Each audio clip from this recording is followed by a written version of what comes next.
You're listening to the Kirkintilloch Herald, a Q&A review recording service podcast, brought to you by our team of volunteers currently recording from their homes across Scotland. Whether you're listening via the BWBF online players, the telephone app, or our brand new Alexa skill, please phone us on 0141 772 3976 to feedback on what you want us to provide and improve upon. Please also join your family and friends in being our audio ambassadors and share our Facebook, Twitter and Instagram all at Q&A Review. That's at symbol CUEANDREVIEW.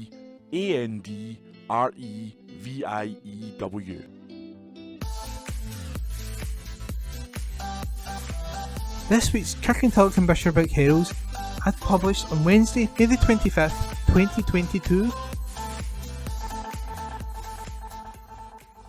East Dunbartonshire Council under new leadership. Council in SNP hands.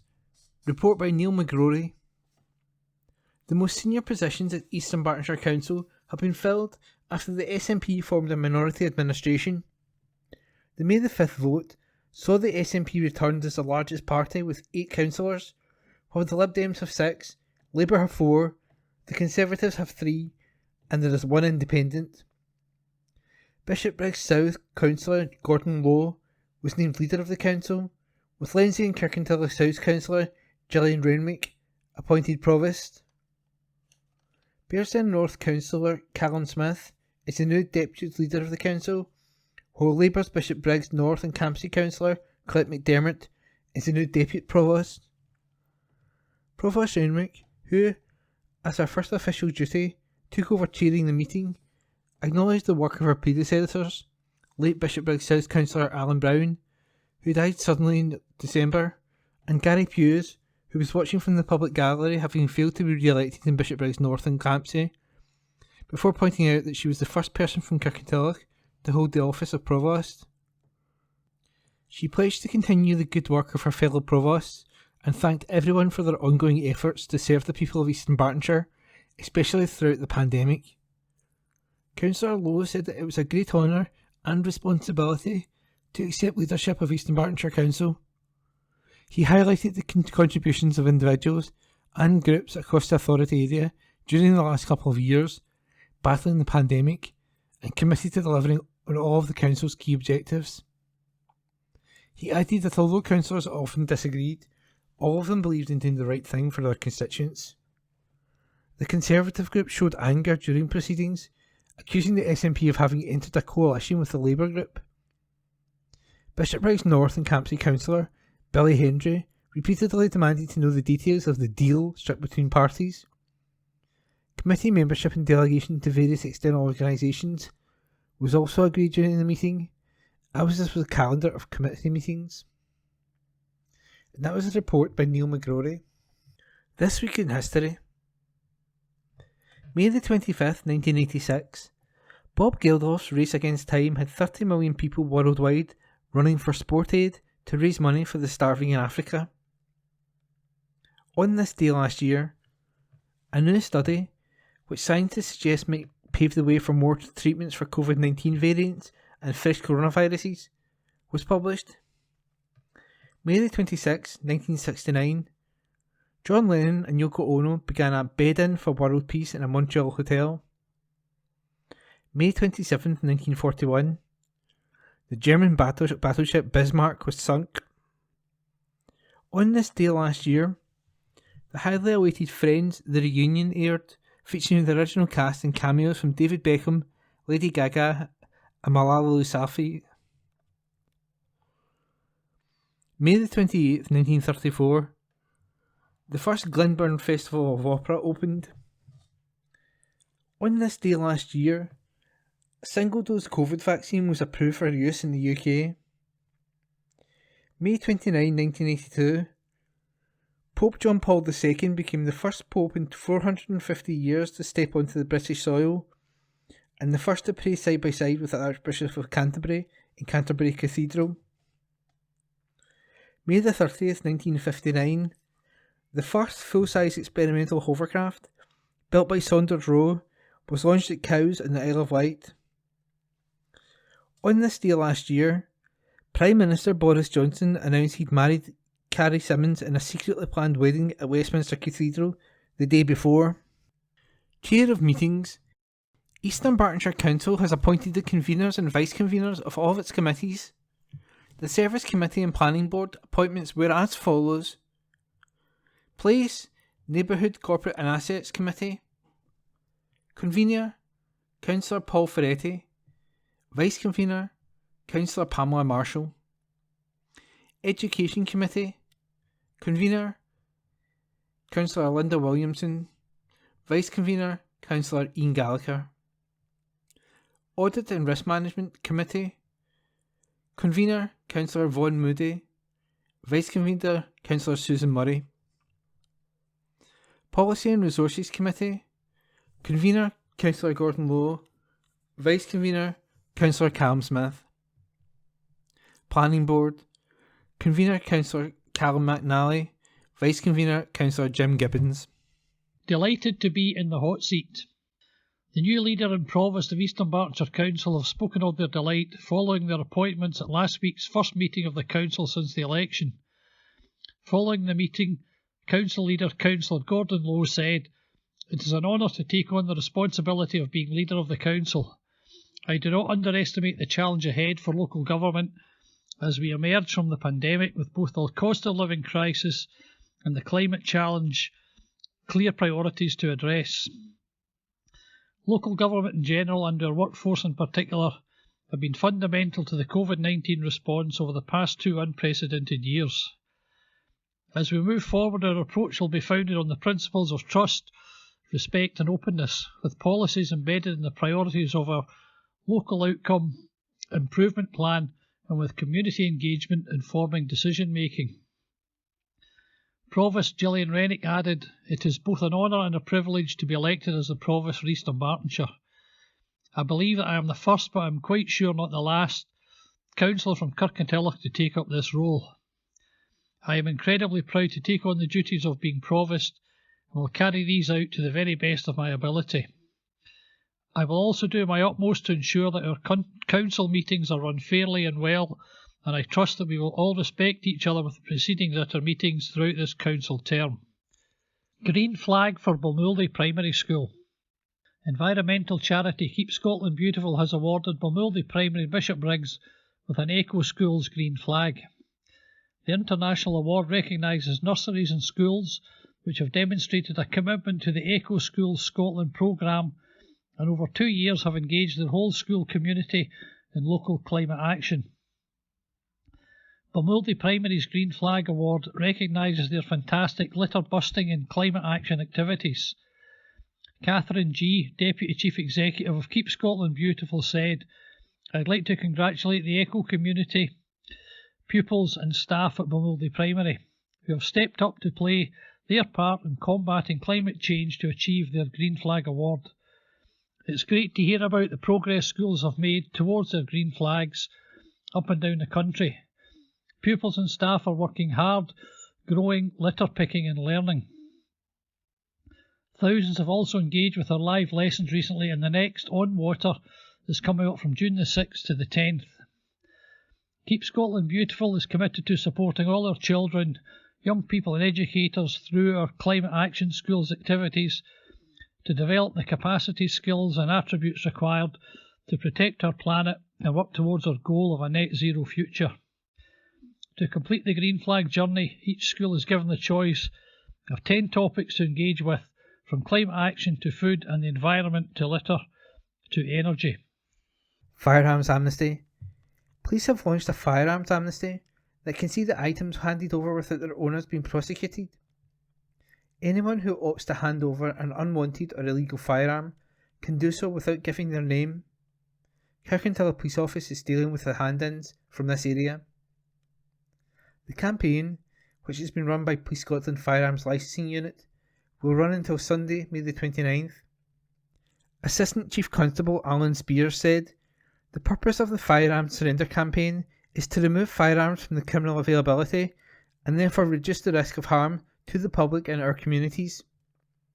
Cabinet Secretary for Justice Keith Brown said, "By removing unwanted weapons, this important campaign will help keep our communities safe and prevent firearms from falling into the wrong hands."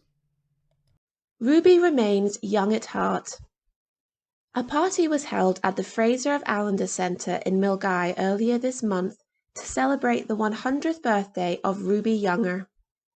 Ruby was born in Springburn on May 8, 1922, and later served in the armed forces during World War II.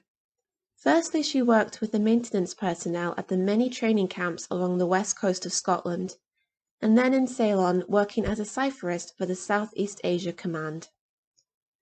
After the war, Ruby became a primary school teacher in Glasgow, retiring 35 years ago, and finally settled in Milngavie 17 years ago. She remains active, attending craft classes and practicing Reiki, and is a fantastic artist also.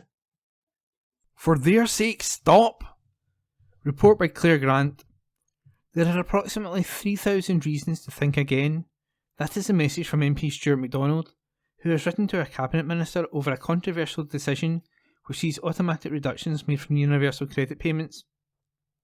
Stuart MacDonald, MP for Cumbernauld, Kilsyth and Kirkintilloch East, has written to the Secretary of State for Work and Pensions, Therese Coffey MP, in the hope that deductions can be reduced.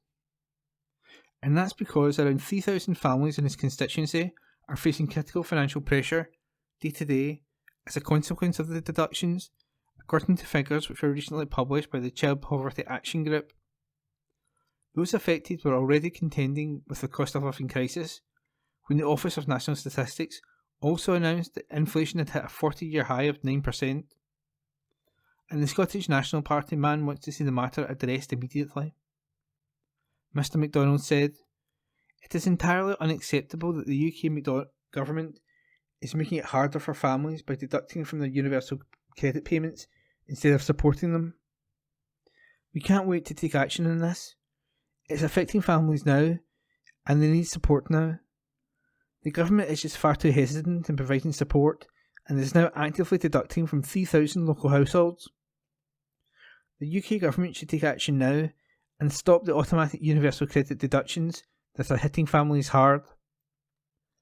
A government spokesperson said, "We carefully balance our support for claimants with our duty to protect taxpayers' money, so we have further reduced the cap on universal credit deductions and paused the Fuel Direct scheme that allows energy bill payments to be taken directly from benefits. Safeguards are in place to ensure deductions are manageable, and customers can contact DWP to discuss their repayments if they are experiencing hardship. We recognise the pressures and the cost of living, and we are doing what we can to help, including spending £22 billion across the next financial year to support people, and for the hardest hit in our Household Support Fund is there to help with essentials." Report by Claire Grant. In memory of their son, Kirkintilloch couple George and Dorothy Crooks held another successful fundraiser for the brain tumour charity in memory of their son David. David was a fit young man when his brain tumour was discovered after he suffered a seizure in June 2008 at the age of 26. Sadly, despite surgery and treatment, the Kirkintilloch Bowling Club member passed away on January the 27th, 2009 at Marie Curie Hospice. To date, the David Philip Crooks Fund has raised more than £55,000 for the charity, and the couple are now aiming to reach £70,000. Family and friends enjoyed a delicious lunch of soup and home baking at the event in St David's Church, which raised £1,000. George and Dorothy were joined by East Dunbartonshire MP Amy Callaghan, who opened the event, along with Strathkelvin Bearsden MSP Rona Mackay and the newly elected Kirkintilloch East North and Twecker Councillor Pamela Marshall. Miss Callaghan said, "I was humbled to open George and Dorothy's fundraiser in memory of their son David, who sadly lost his life to a brain tumour. The event raised £1,000 for the brain tumour charity, taking their total to over £55,000. What a brilliant achievement. I wish them all the very best in reaching their fundraising targets." Miss Mackay added, "George and Dorothy are a remarkable couple, and there's no doubt David would be very proud of their bid to help all those suffering from this terrible condition. At least 88,000 children and adults are currently estimated to be living with a brain tumour in the UK. Just 12% of adults survive for 5 years after diagnosis, and brain tumours reduce life expectancy by an average of 27 years the highest of any cancer.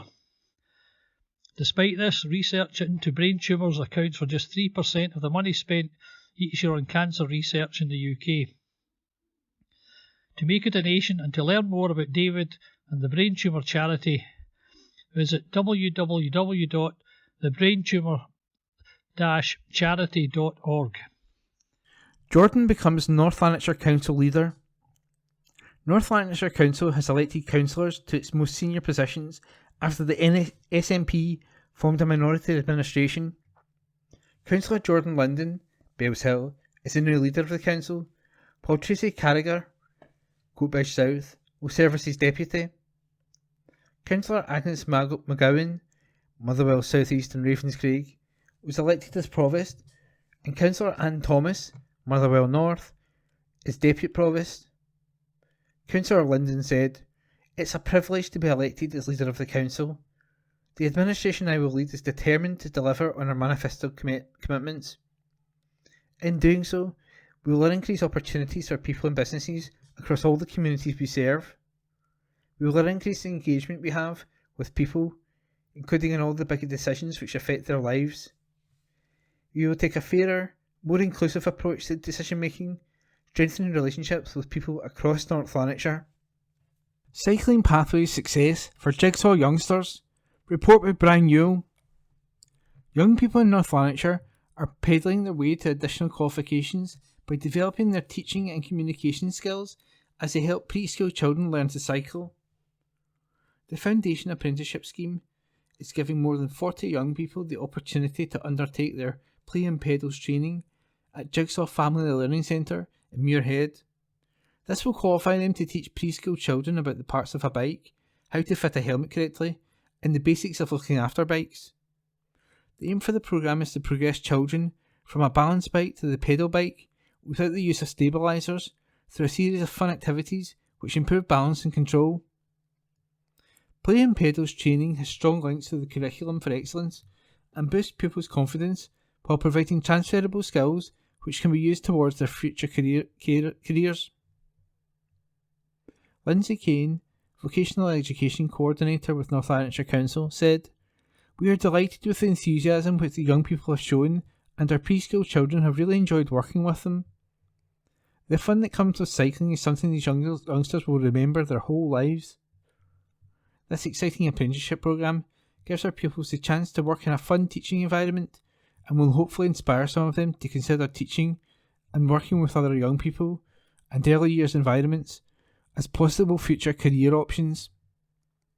This initiative builds on the Council's workforce for the future strategy and is directly linked to Skills Development Scotland, SDS, Regional Skills Assessment and Scottish Government Future Skills Action Plan, providing clear career pathways for our learners who are entering the dynamic and changing world of work. Workforce for the Future is focused on creating a better quality of life for those who live, learn and work in North Lanarkshire. Central to this ambition is the ability of employees, residents and young people to access fair, high quality work which offers in-work career progression and the opportunity to gain new skills and qualifications. And that was a report by Brian Newell. St Rollox is Category B. Historic Environment Scotland HES has announced the former St Rollox Locomotive Works in Springburn has been listed as Category B in recognition of its special architectural and historic interest. St Rollox Works is significant as a rare surviving example of a late 19th century locomotive works in Scotland and the only surviving example in Springburn, which was once a global centre of locomotive construction. Built largely in 1882, St Rollox Works was the largest and longest operational locomotive manufacture and repair works in Scotland. It was established and constructed in the Springburn district of Glasgow by the Caledonian Railway Company as its principal locomotive construction and repair works. The St Rollox Works were remodelled between 1882 and 1887 in response to Caledonians' need for much larger works as the rail network rapidly expanded across the country and advances in locomotive engineering, distribution and export were made. The Caledonian Railway Company was subsumed by the London, Midland and Scottish Railway Company in 1923. Locomotive engine manufacture largely ceased at St Rollox by 1928, although the works and its staff remained heavily involved in railway vehicle repair and maintenance. At the time of the nationalisation of the railways in 1948, the St Rollox works continued to employ more than 3,300 workers. The former St Rollox works were retained in public ownership and continued to operate in service to the railway industry until 2019, when the works were closed and sold to a private owner last year. The designation of St Rollox Works follows a consultation where members of the public were invited to share their views on the special historic and architectural significance of the building. Dara Parsons, head of designations at HES, said, "The former St Rollox Works is a significant piece of Scotland's industrial and transport heritage and a worthy addition to the list of Scotland's special buildings. It made an important contribution to railway history and to Spingburn's role as a major centre for rail manufacture and repair in the 19th and 20th centuries." Queen Elizabeth Platinum Jubilee 1952 to 2022. Grateful Nation celebrates 70 years of service. It is a milestone like no other, as, on February the 6th this year, Queen Elizabeth II became the first British monarch to celebrate a Platinum Jubilee. To mark this unprecedented anniversary, events and initiatives have taken place throughout the year and will culminate in a 4-day UK bank holiday celebration weekend from Thursday, June the 2nd to Sunday, June the 5th. The special extended bank holiday weekend will provide an opportunity for communities and people throughout the United Kingdom to come together to celebrate the historic milestone.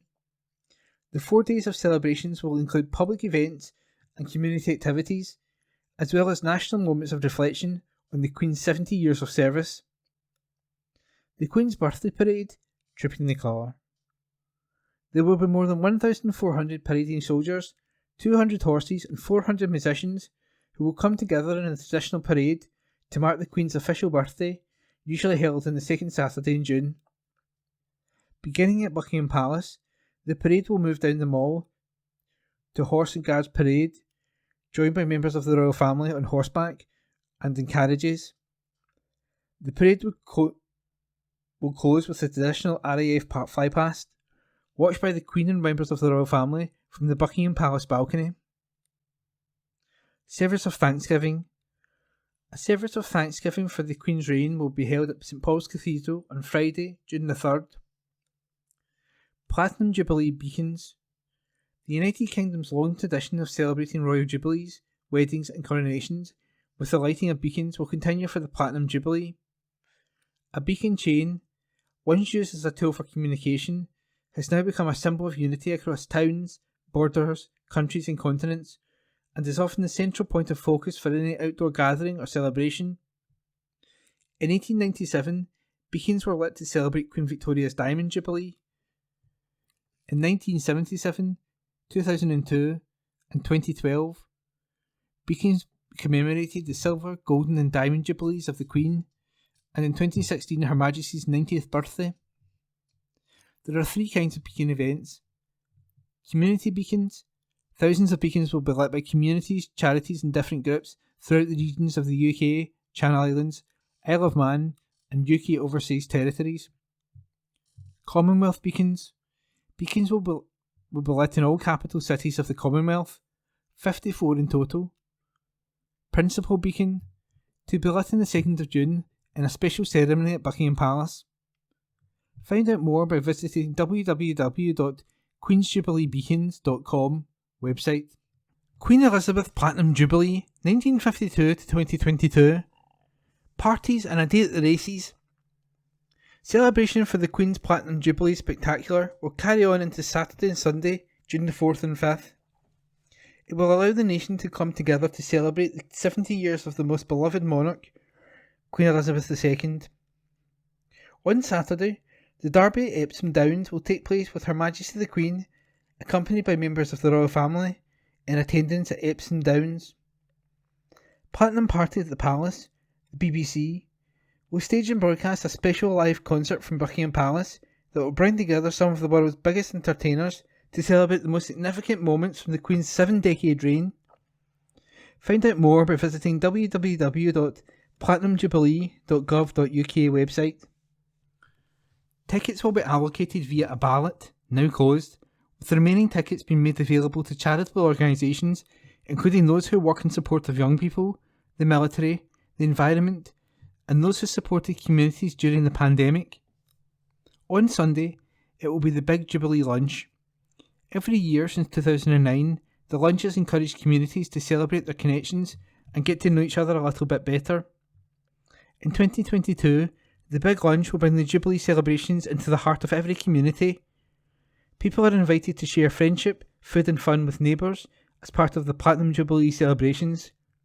A Big Jubilee Lunch can be big or small, street party or picnic, tea and cake or garden barbecue.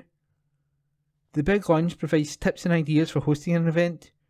More than 1,004 people have registered to host Big Jubilee Lunches so far, with events being planned across the country. The Platinum Jubilee pageant, artistic performers, dancers, musicians, military personnel, key workers and volunteers will unite to tell the story of the Queen's 70-year reign in an awe-inspiring festival of creativity.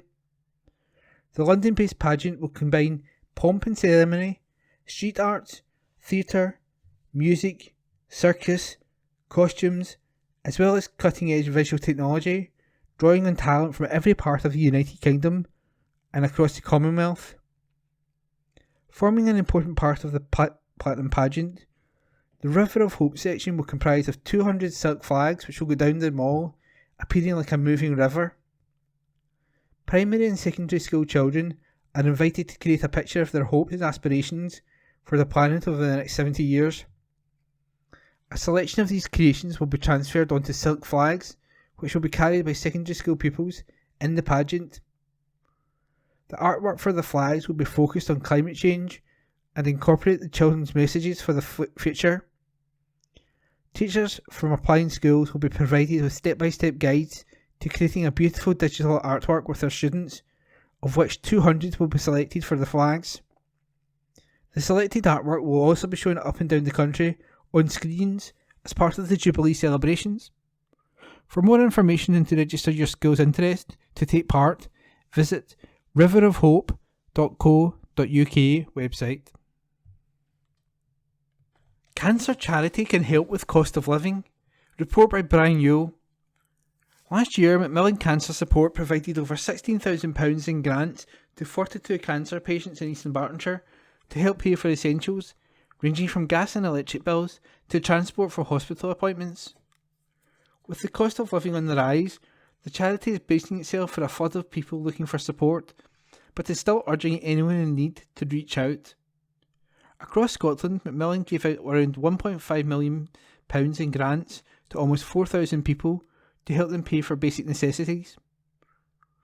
Janice Preston, Head of Partnerships for Macmillan Cancer Support, said, "I don't think we've even touched the surface of how catastrophic the impact the increase in living costs is going to be on people facing a life-threatening illness. It shouldn't be like this with a cancer diagnosis, and we want to make sure people with cancer know Macmillan is here for them, whatever it takes." Linda Brown's husband was recently diagnosed with liver cancer. The couple are from East Dunbartonshire. She said, "I feel like there is someone there to listen and support my husband and I through the cancer journey. Macmillan has provided us with the necessary support and helped us greatly. The grant has enabled us to have a new shower installed, which will make showering a lot easier for both of us, as well as improving our living conditions. I am delighted with the support given and thank everyone for their assistance." Fiona Moody, a welfare rights officer for East Dunbartonshire Council Citizens Advice Bureau, added, "Lower income cancer patients are already feeling the pressure of higher bills and expenses due to a diagnosis, but they're now under even more stress to cover living costs. We're here to take away that worry and anxiety and to make everything a bit easier for people. We're here to find out what their needs are and discuss how we can support them throughout their cancer journey. I see the difference that a Macmillan grant can make to someone's life every day. Following a cancer diagnosis, many people can apply for a one-off, means-tested grant. For more information, call East Dunbartonshire Citizens Advice Bureau on 0141 775 3220 or the Macmillan support line on 0808 808 0000. That's 0808 808 0000. £8,000 for Ukraine. Holy Trinity Primary in Kirkintilloch has raised more than £8,000 for SCIAF's Ukraine emergency appeal. In March, the pupils took part in a sponsored Walk to Ukraine to raise money for those affected by the Russian invasion on Ukraine and the ongoing war. Over the course of a week, each class walked 1 mile per day around the school grounds to help reach the combined 1,500-mile target, the approximate distance from Glasgow to Lviv. A number of other activities also contributed to the final total. Laura Hamilton, acting principal teacher, said, quote, "We have worked extremely hard to support the SCIAF Ukraine appeal with a total of £8,005.78 raised by our generous families and local community. This money will go towards supporting Ukrainians, both in Ukraine and in neighbouring countries." End quote. Health Board changes its COVID restrictions. Report by Brian Yule. The national picture, including Scottish Government guidance for how we live with COVID-19, has changed in recent weeks. This, coupled with the continued downward trend in hospitalisations, has enabled NHS Greater Glasgow and Clyde, NHS GGC, to review and enact changes in the way in which it operates. While we're not in a position to completely remove all COVID-related restrictions from health and social care settings, in the coming weeks, the Health Board will begin to take further steps to return to pre-pandemic ways of working. NHS GGC has now removed the requirement for physical or social distancing across its sites. In some cases, where buildings or services cannot make these adjustments, for example if there remains a requirement in the department or clinical service, for instance residential care or care homes, this will be communicated using the appropriate signage. Hospital waiting will be further reinstated at all sites, adopting person-centred visiting for all patients, with a maximum of 2 interchangeable visitors at any one time, wherever possible. The only exception to this will be in relation to high-risk patients or patient cohorts who are on wards with a current active COVID outbreak. The requirement to wear a face mask or a face covering when entering or moving around public or clinical areas of NHS GGC buildings will remain. The Health Board will also strongly recommend that when members of the public visit any of its sites, that they wear a face covering unless they are exempt. Commenting on the operational challenges, Director of Human Resources and Organisational Development, Anne McPherson, said, "We would like to thank all our staff for their ongoing commitment to their colleagues and patients throughout the COVID-19 pandemic. We hope that these changes will be a positive step to support our staff in their day-to-day practice. Our staff and patient safety remains a priority, which is why, although physical distancing will ease, we will continue to ask staff to wear appropriate face coverings while at work. Our primary aim is to make sure that all of our staff are well supported during this time of transition, and I am pleased that we have also been able to take steps towards enabling more of our staff to work flexibly throughout our blended working guidance." NHS GGC Deputy Nurse Director Jennifer Rogers added, "The decision to move to a person-centred visiting approach, wherever possible, across all of our hospitals has been taken due to the declining COVID positive patients being treated across NHS GGC. Visits from friends and family are an essential part of the recovery process, so being able to allow greater flexibility for visits will be welcomed by staff and patients alike. It is really important to remember that we are still living with COVID in our local communities, which is why we are asking that all visitors continue to wear a face covering when visiting their loved ones in hospital, and if you do have COVID symptoms, please rearrange your visit. Our staff and patients are looking forward to welcoming more visitors to our hospitals." And that was a report by Brian Yule. Back to nature for final resting place. Many people are opting to go back to nature by selecting a green burial for when they die. The definition of a green burial is a little non-specific, but is generally a burial that takes place outside of a traditional cemetery or churchyard, says Director of Iska Funeral Services Limited, Michael Hull. Green burials can be in a woodland or wildflower meadow setting. They promote the use of natural materials such as biodegradable coffins or shrouds, often made locally, and the sites are managed to encourage wildflowers and native trees, as well as an abundance of wildlife. Be aware that the sites often have a very rustic look, with long grass and maybe even stinging nettles. Typically, headstones will not be permitted, but some sites allow a flat stone plaque to be set into the ground. A natural burial ground will often have a structure where a ceremony can be held at the time of the funeral, and this structure may be of a natural construction. Using embalming, which is a chemical treatment of the deceased, is prohibited. Who has one? Many people from all walks of life opt for a green burial. They are especially suitable for people who like all things natural, and to whom a rustic setting far from the ordered structure of a cemetery would have greater appeal, says Michael.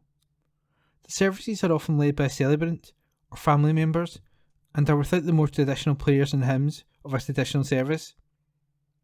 Having said this, many natural burial grounds also welcome a minister to lead a religious service. Key benefits. There are many benefits to a natural burial, says Michael. Often the burial site will hold only one service each day, and so there is no time pressure. A green burial can be very personal to the person who has died. Families may be likely actively involved in reading tributes, poems, singing songs, or playing music, whatever would that family have a personal goodbye. Unlike cremation, a burial gives a physical place where loved ones can go to be with their loved ones. But remember, if you're opting for a green burial, the place is likely to be rustic without smooth paved paths. Why are they so popular? Funerals are changing, and many people are now opting for non-religious services without the pomp of a black hearse followed by a limousine going to a service led by a minister who has never met the deceased, says Michael. Green burials, as well as cremation, now give people the option to tailor their service to reflect the person who has died. People are now aware that a funeral can be more individual and bespoke, and because of this, more people are now opting for green burials. Price and costing. The cost of a green burial can be very competitive when compared to cemetery burials and even cremations, which has been perceived as cheaper than burials, said Michael. The cost will of course vary depending on your requirements, but this can be very thriftily if needed, with families leaving a service followed by a picnic for the people gathered, or you can push the boat out with live music bands and outside caterers. The control of cost should be in your own hands. Finding out more. You can find out more about natural burial grounds from the Natural Death Centre, www.naturaldeath.org.uk, or the Good Funeral Guide, www.goodfuneralguide. Find out about fallen war heroes on your doorstep. Report by Julie Curry. Former Scottish SAS soldier Colin McLaughlin launched War Graves Week in Scotland. Running from May the 21st to the 28th, the initiative by the Commonwealth War Graves Commission, CWGC, aims to help Scots discover the World War history on their doorstep. Colin is encouraging Scots to learn about the incredible stories of those commemorated by the CWGC and the skills, dedication and expertise of its staff and volunteers who work to keep their memories alive. The Commission commemorates 1.7 million men and women of the Commonwealth who died during the World Wars, including 136 soldiers from Colin's former regiment, the Special Air Service.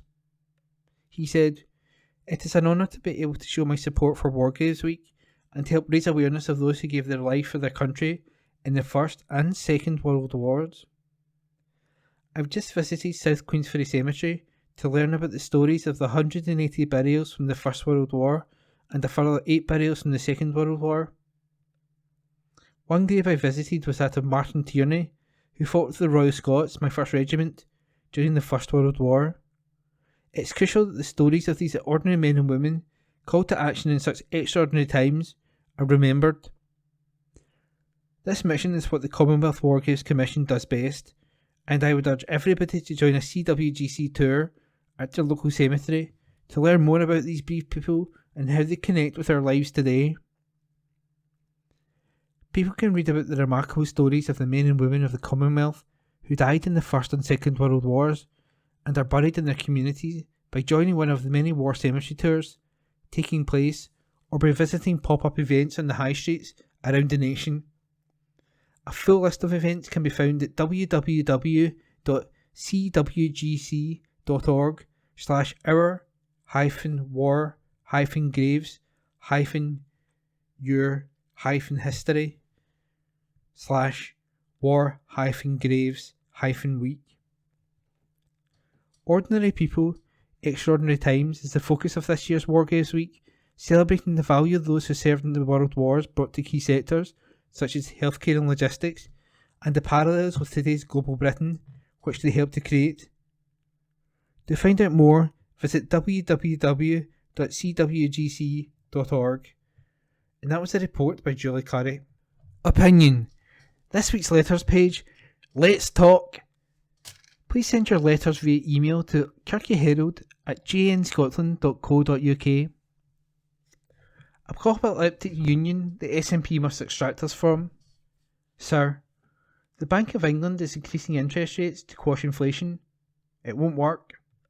Inflation isn't caused by excess consumer demand, but by the UK's mismanagement of COVID and a self-inflicted Brexit, exacerbated by war and global warming.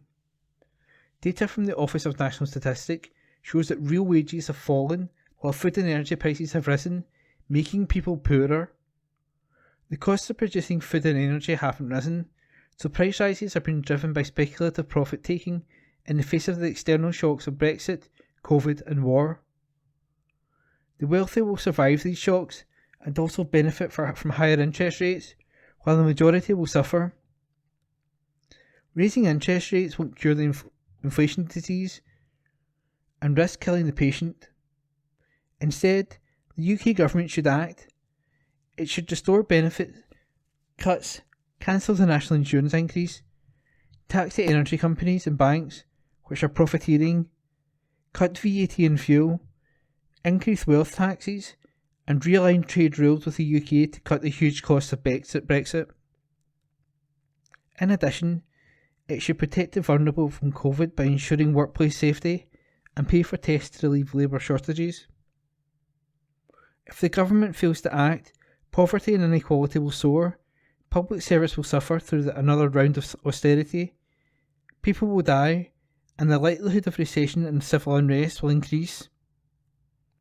The SNP leadership must urgently extract Scotland from this apocalyptic union. It is the only way that Scotland can have a fairer, more prosperous and hopeful future. Yours, etc., Leah Gunn Barrett, by email. Ferguson ferry scandal needs to be transparent, not secret. Sir, politicians like Nicola Sturgeon need to bear a few facts in mind. They are employed by us, the electorate, to do a certain job. We need to be kept fully informed about their actions so we know whether they're carrying out to our satisfaction. If they tell us that it is not in our interest to know what they have been up to, then we need to be suspicious. If an employee told their employer what they were doing had to be kept secret, they would be promptly dismissed. The Ferguson Marine Ferry scandal requires full transparency. Anything less than that suggests the SNP government has something to hide and is unfit for purpose. Yours, etc., Helen Hughes, via email. Exam stress. Childline is always here to offer help. Sir, this academic year has seen the return of national exams and hires in Scotland after a 2-year hiatus due to the pandemic. For many children and their parents and carers, the exam period can be an anxious and stressful time. A return to normality in September has seen Childline provide more support to anxious students at the end of year tests loomed on the horizon. In the year between April 2021 and March 2022, Childline practitioners delivered 1,734 counselling sessions to children and young people across Scotland and the rest of the United Kingdom, with concerns about exam stress and revision, which is a 62% rise in the previous year. When talking to Childline counsellors about upcoming events this month, children shared that their worries were affecting their mental health, anxiety levels and ability to sleep. It is important for young people to know that they aren't alone if they're feeling like this. Instead, that they're encouraged to share any concerns or worries with their friends or a trusted adult. Parents and carers can help by reassuring their child that they're there to listen to what they might be feeling and to help them take the time to think about what to do next. There are lots of places young people can get support, including the Childline website, where they can get advice on dealing with exam stress, visit our messaging boards, or even use an art box to draw through what they want to happen and look at potential next steps. Childline is here for every child and young person, and our specially trained counsellors are also ready 24/7 to discuss exam worries and other concerns, free on 0800 1111, that's 0800 1111, or www.childline.org.uk. Yours, etc., the Childline team. Have a say on our third national park. Report by Julie Curry. It's almost 20 years since Scotland's first national parks in Loch Lomond and Trossachs and Cairngorms were established. The current programme for government contains a commitment to establish at least one new national park in Scotland by spring 2026. Communities, groups and individuals are now being invited to share their views in a consultation on its creation. Biodiversity Minister Lorna Slater said, "It is almost 2 decades since Scotland's first national parks were established. Both are home to some of the country's most outstanding scenery, are internationally important areas for nature, and receive millions of visitors each year. They work hard to tackle the biodiversity and climate crises, help manage the facilities for visitors, promote responsible access, and develop sustainable communities. They have become jewels in Scotland's crown, and now is the time to add to them. We want to gauge what people want their national parks to deliver for the environment, culture, and the communities within their boundaries. I would strongly encourage everyone to take part and ensure your views are heard and reflected in the shaping of this historic expansion of Scotland's national parks. The move has been welcomed by the Scottish Campaign for National Parks, SCMP, and the Association for the Protection of Rural Scotland, APRS, which have led the campaign for more national parks in Scotland. They are encouraging everyone with an interest to respond to the initial government consultation at www.ideas.gov.scot by the deadline of 5 p.m. on June the 6th. John Mayhew, APR's director, said, "Our national parks are good ways for Scotland in so many ways. They look after our finest landscapes, they tackle the climate emergency and the nature crisis, and they provide a warm welcome to visitors seeking healthy outdoor exercise.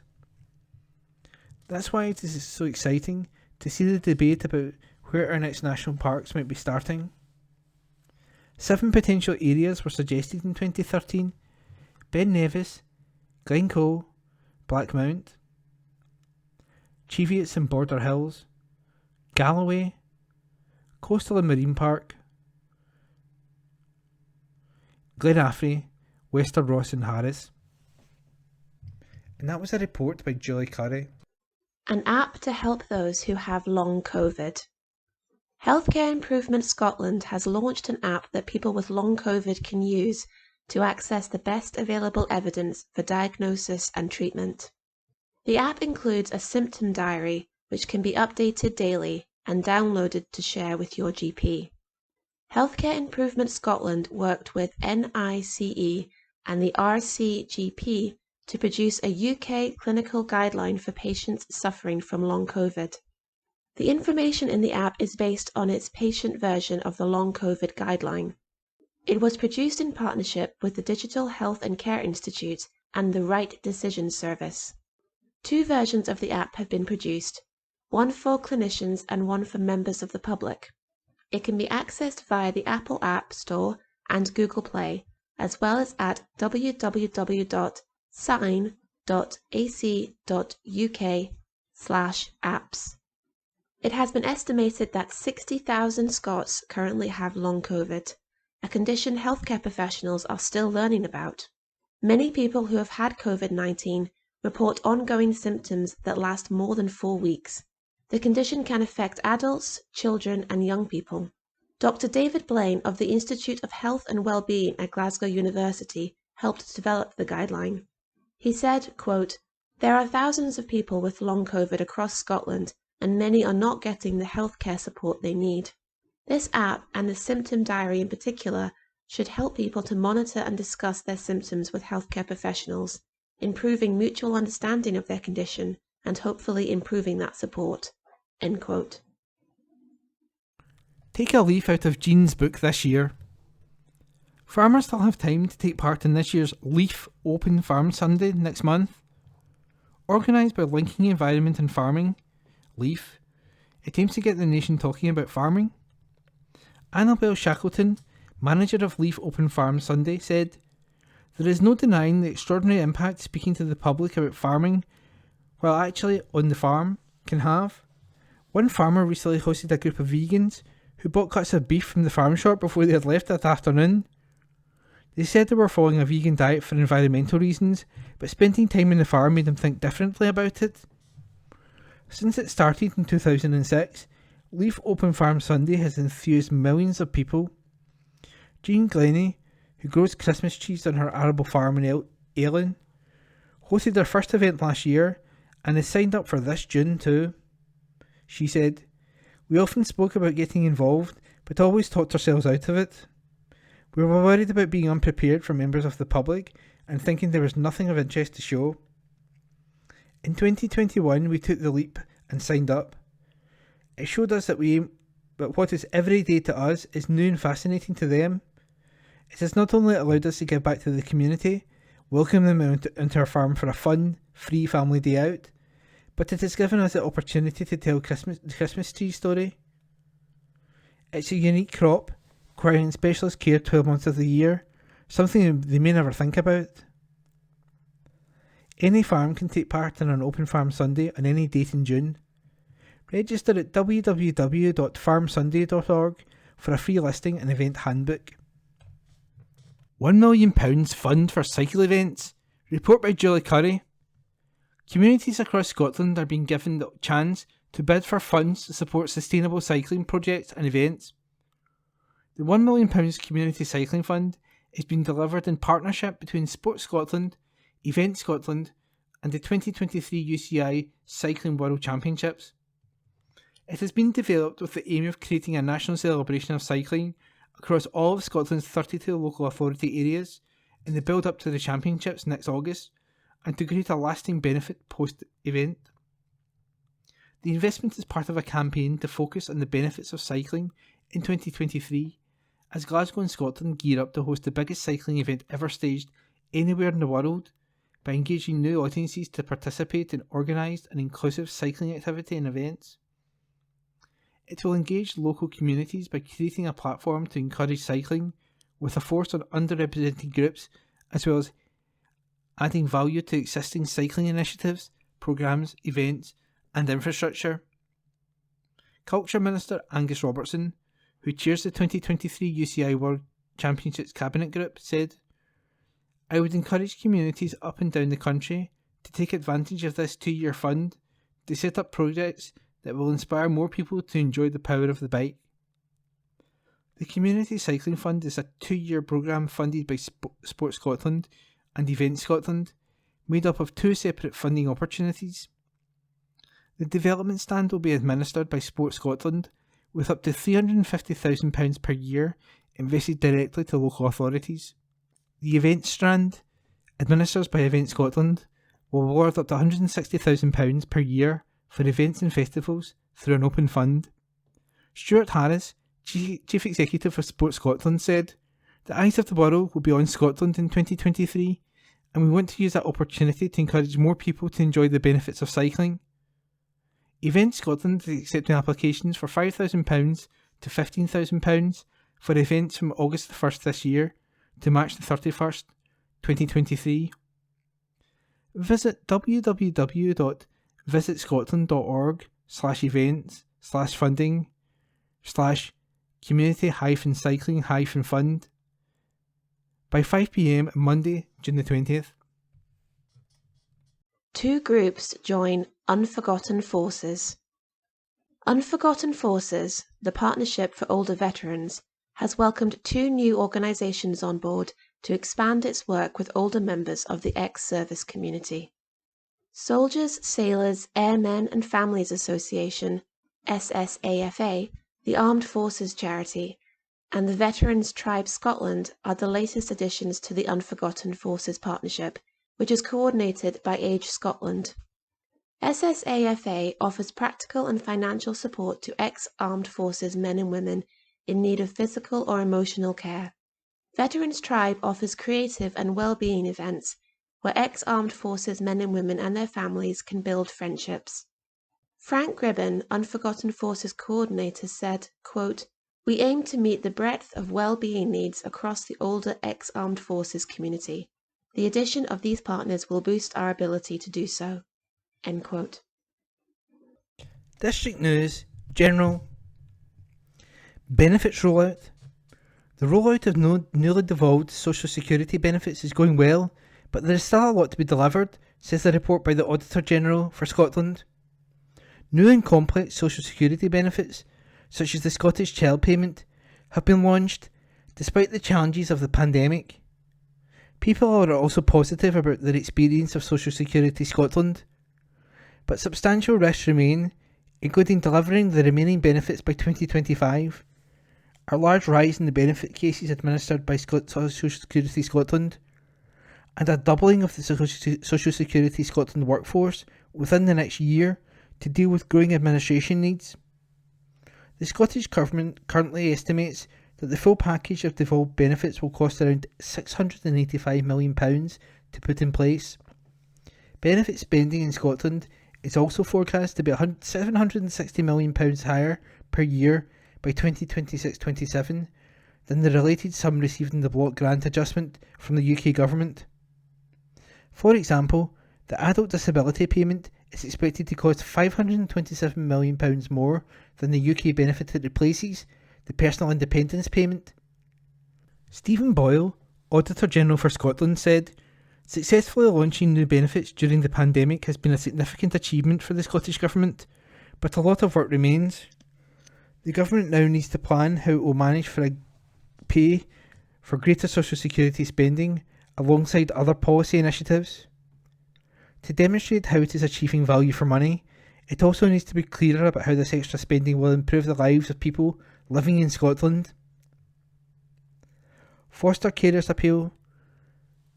Children's Minister Claire Haughey is encouraging more people to consider fostering. Currently, around 500 additional foster families are required to provide stable and nurturing homes for children who cannot be looked after at home. Ms Haughey said, "Fostering is an amazing experience.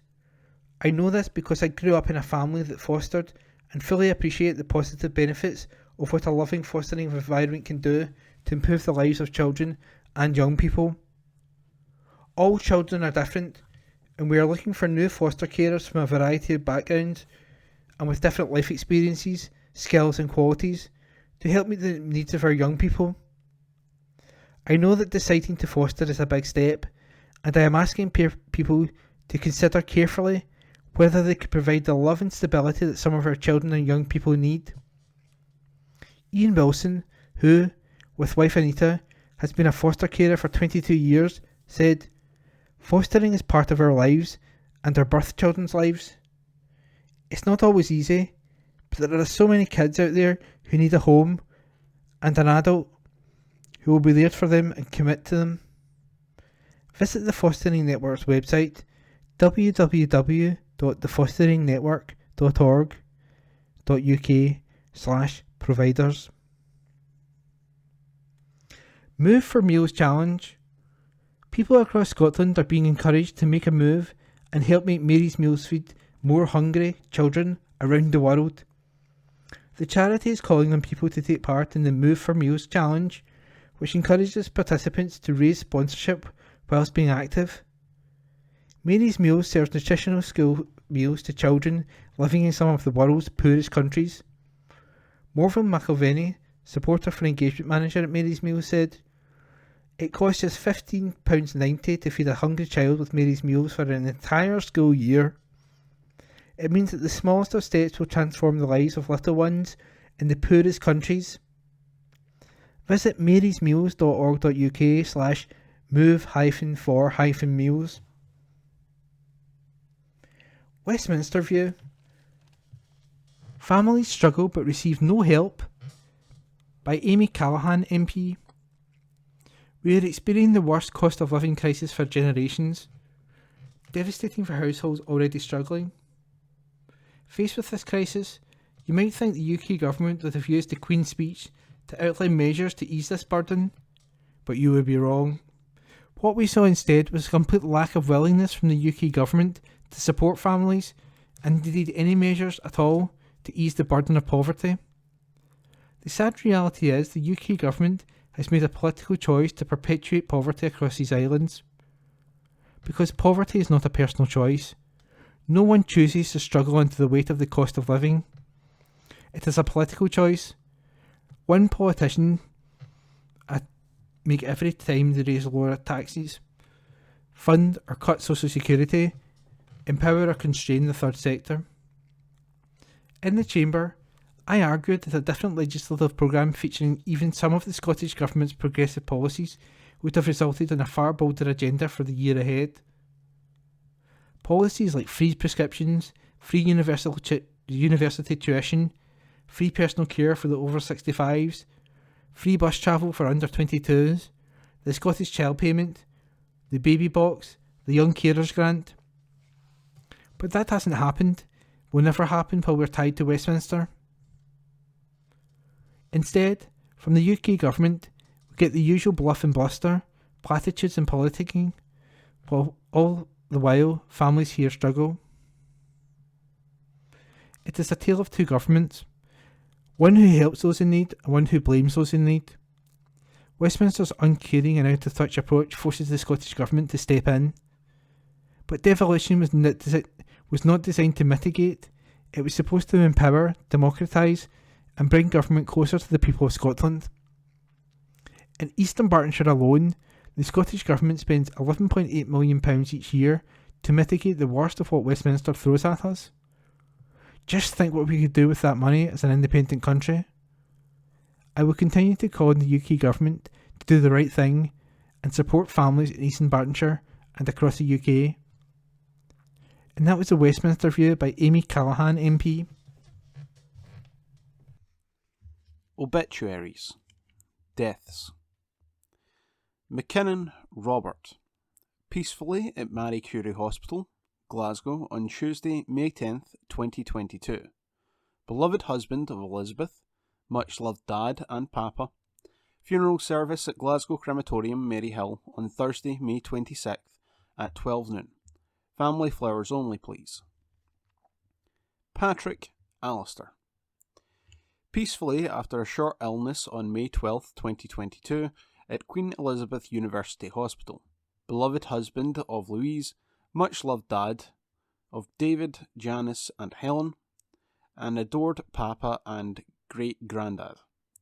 Funeral service will take place on Friday, May 27th, 2022, at Hillhead Parish Church, Kirkintilloch, for 10:40 a.m, thereafter at Daldowie Crematorium for 11:45 a.m. Stuart Sandy.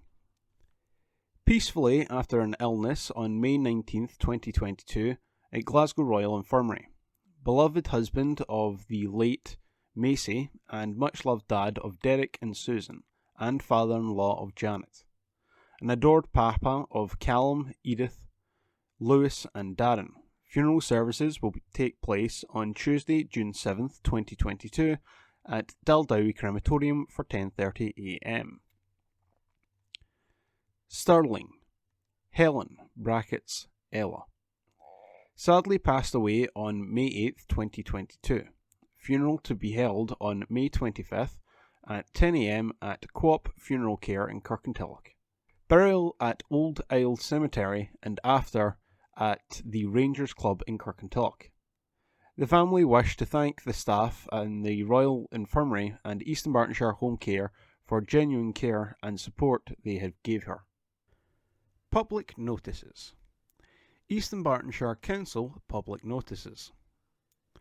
The East Dunbartonshire Council, brackets A807 Torrance Road, Torrance, end brackets. Temporary no waiting at any time restrictions and 30 mph speed limit. Order 2022. On the 24th of May 2022, the East Dunbartonshire Council made the above named order under Section 16A of the Road Traffic Regulation Act 1984 as amended, to be observed by vehicles from 7 a.m. until 9 p.m. on Saturday 4th of June 2022 for reasons of public safety and convenience. No waiting at any time restrictions. The above-named order makes it unlawful for any person to cause or permit any motor vehicle to wait at any time on either side of the A807 Torrance Road, Torrance, between its junctions with Torrance Roundabout and Kelvin Bridge Roundabout. 30 mph speed limit. The above-named order makes it unlawful for any person to cause or permit to be driven any motor vehicle at a speed exceeding 30 mph on the A807 Torrance Road, Torrance, between its junctions with Torrance Roundabout and Kelvin Bridge Roundabout. SGD Karen Donnelly, Chief Solicitor and Monitoring Officer, 12 Strathkelvin Place, Kirkintilloch, G66 1TJ. The East Dunbartonshire Council, A807 Torrance Road, Torrance, Temporary Prohibition of Right Turns, Order 2022. On the 24th of May 2022, the East Dunbartonshire Council made the above-named order under Section 16A of the Road Traffic Regulation Act 1984 as amended, to be observed by vehicles from 7 a.m. until 9 p.m. on Saturday the 4th of June 2022 for reasons of public safety and convenience. Prohibition of right turns. 1. From the A807 Torrance Road, Torrance, into the private access to field at Bogton Farm, Torrance. Alternative route. Vehicles travelling on the A807 Torrance Road which cannot turn right into the access to the field at Bogton Farm should proceed north-westwards on the A807 Torrance Road, then proceed in a clockwise direction around Kelvin Bridge Roundabout, then turn left onto the A807 Torrance Road, then proceed south-east on the A807 Torrance Road, then turn left into the access to the field at Bogton Farm. For private access to field at Bogton Farm, Torrance, onto the A807 Torrance Road, Torrance. Alternative route. Vehicles leaving the access to the field at Bogton Farm, Torrance, should turn left onto the A807 Torrance Road, then proceed south-east on the A807 Torrance Road, then proceed in a clockwise direction around Torrance Roundabout, then turn left onto the A807 Torrance Road, then proceed northwest on the A807 Torrance Road. SGD Karen Donnelly, Chief Solicitor and Monitoring Officer, 12 Strathkelvin Place, Kirkintilloch, G66 1TJ. Civic Government Scotland Act 1982. Application for grant of second-hand vehicle dealer licence. The undernoted has applied for the grant of a second-hand vehicle dealer licence in terms of the above Act. Name and address of applicant: James Car Company, Canal Street, Kirkintilloch, G66 1QW. Day-to-day manager: James Carruthers, 32 Baldoran Drive, Milton of Campsie, G66 8FZ. Premises: James Car Company, Canal Street, Kirkintilloch, G66 1QW. Days and hours of trading: Monday to Friday, 9 AM to 6 PM, Saturday and Sunday, appointment only. Any objections or representations in terms of paragraph 3 brackets 1 of Schedule 1 of the Act should be logged with the undernoted no later than 28 days from the publication date of the newspaper in which this advertisement appears. Deputy Chief Executive, Education, People and Business, East Dunbartonshire Council, 12 Strathkelvin Place, Kirkintilloch, G66 1TJ. The East Dunbartonshire Council, Lindsay Road, Kirkintilloch. No waiting and loading at any time restrictions, Order 2022. On the 23rd of May 2022, the East Dunbartonshire Council made an order under Road Traffic Regulations Act 1984, which comes into operation on Monday, 11th of July 2022. The proposed order was advertised in the Kirkintilloch Herald that was published on the 14th of July 2021. The main effect of the order would be the introduction of no waiting and no loading at any time restrictions on Lindsay Road, Kirkintilloch from the extended south curb line of Civic Way, Kirkintilloch, southwards for a distance of 135 metres, or thereby to the extent north curb line of Gallow Hill Road, Kirkintilloch, and amend an existing order as required.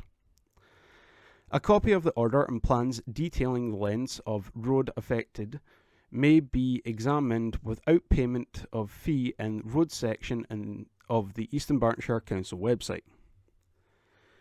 Any person wishing to question the validity of the order or any provision therein on grounds that the order is not within the powers conferred by the Road Traffic Regulations Act 1984, or on the grounds that any requirement of the Act or of any relevant regulation made thereunder has not been compiled with in the relation to the order may, within 6 weeks from 2023 May 2022, make application to the Court of Session for this purpose. Karen Donnelly, Chief Solicitor and Monitoring Officer, Executive Officer, East Dunbartonshire Council Headquarters, 12 Strathkelvin Place, Kirkintilloch, G66 1TJ. Rosvale up for accolades. An article by Ian McLean. Rosvale women's team are hoping to end their first season in senior football by scooping an awards double. The Bishopbriggs club's achievement in coming so close to promotion in their debut campaign has earned them places on the shortlists for MG Alba SWF Awards. Star player Gemma McQuillan has been shortlisted for the SWF Championship South Player of the Year Award. McQuillan played a key role for Vale in their debut campaign at senior level as they finished second to Gartcairn and just missed out on promotion to SWPL 2 after losing to East Fife in the playoffs. And Vale has also been nominated for the title of Championship Team of the Year, along with Montrose, East Fife, Dry Borough and Gartcairn. Petershill-based Glasgow City have a number of nominees up for accolades, including Priscilla Chinchilla, shortlisted for the SWPL Player of the Year Award. The Costa Rica International is joined on the list of nominees by former City player Nicola Docherty, now with Rangers, her Ibrox teammate Lizzie Arton and Celtic's Charlie Wellings. City's Claire Shine is a contender for the Kat Lindner Award for Outstanding Athletic and Academic Achievement.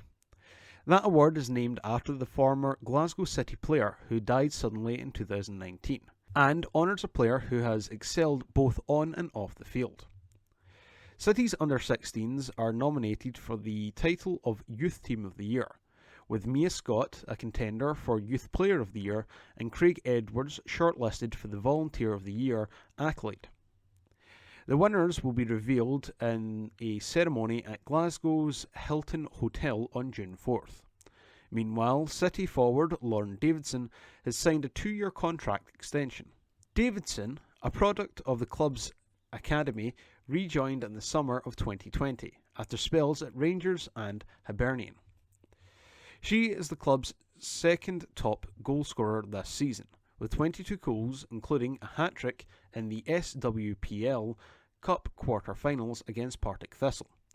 The forward has made 59 appearances in all competitions for City, who face Celtic this Sunday at Tynecastle in the SWPL Cup final. Davidson said, "I'm delighted to sign a 2-year extension with the club. The direction the club are going in excites me, and I'm looking forward to what's to come next." Head coach Eileen Gleeson commented, quote, "I'm delighted Lauren has chosen to extend her time with Glasgow City. Lauren is an exciting young player who understands what it means to be a Glasgow City player. I look forward to continued opportunity to work with Lauren and watch her develop and reach her potential." Lindsay. A total of 15 local primary school teams will converge on Lindsay Academy's Astro Pitch on Thursday, May 26th to compete for the Jim McNairn Trophy. The Sevens competition will start at 1 p.m. and finish around 3:45 p.m, with each competitor gaining a Jim McNairn medal. The present holders are Holy Family School, and they will be hoping to retain the trophy. However, they will meet strong competition from strong squads from Lindsay Meadow, St Helens and Lairdisland. Rob Roy. Kirkintilloch Rob Roy went down 2-1 at home to Largs Thistle in the final WOSFL Premier Division game of the season at Duncan's Field Park on Saturday.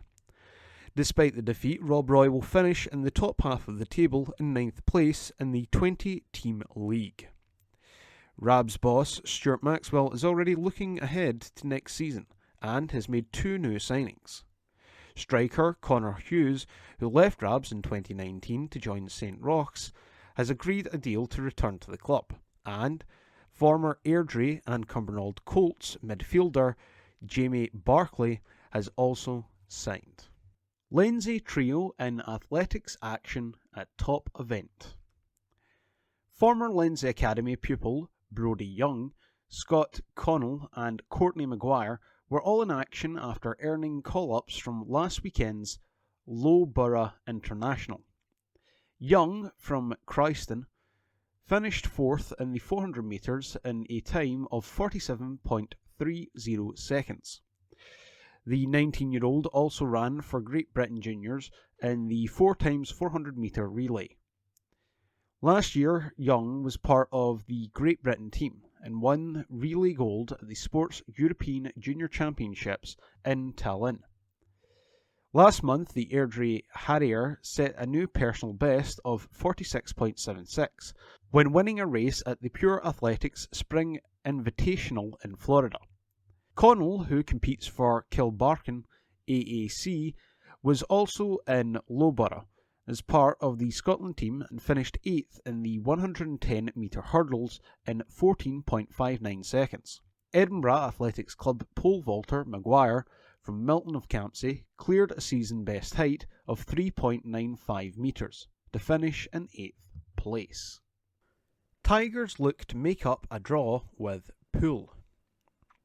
Cammy Brown is urging his Glasgow Tigers side to pick up points on the road to make up for the disappointment of drawing at home to Pole in last week's Speedway GB Championship clash. The Tigers boss saw his side race out a 45-45 draw at the Peugeot Ashfield Stadium on Friday, as 2 of the title favourites went head-to-head. Tigers fought back late in the meeting to overturn a 6-point deficit and ensured they took a point from the tie and the Pirates took 2. The result kept Glasgow second in the SGB Championship, 3 points behind Leicester with 2 meetings in hand. They now face Berwick Bandits away next Saturday in a push for the playoffs. Boss Brown said, quote, "We are disappointed. At one point we had a chance to take all 3 points. We made a few mistakes. We got past on the line a couple of times. It's not like us. The track was different from the start at the meeting towards the end, and Paul got quick control of the conditions a bit quicker than us. When the track settled down, I thought we were a bit better, but then Paul got 2 5-1s, and everyone in the stadium would have bitten your hand off for a draw then, so we did well to come back. Paul are a very good team, and some of our riders were a bit below par, but it's a long season and at least we didn't lose. We just need to pick up some away points now to make up for that." End quote. Tigers scorers: Craig Crook, 10 plus 1. Benjamin Basso, 7. Brock Nicol, 7. Connor Bailey, 6 plus 2. Daniel Hume, 5 plus 2. Justin Sedgman, 5 plus 1. Ulster Ostergaard, 5 plus 1. Thank you for listening to this week's Kirkintilloch Herald podcast, brought to you by Q Review Print Speaking to the Blind. If you've any feedback, you're welcome to call us on 0141 772 3976. If you enjoyed this recording, feel free to subscribe to our channel.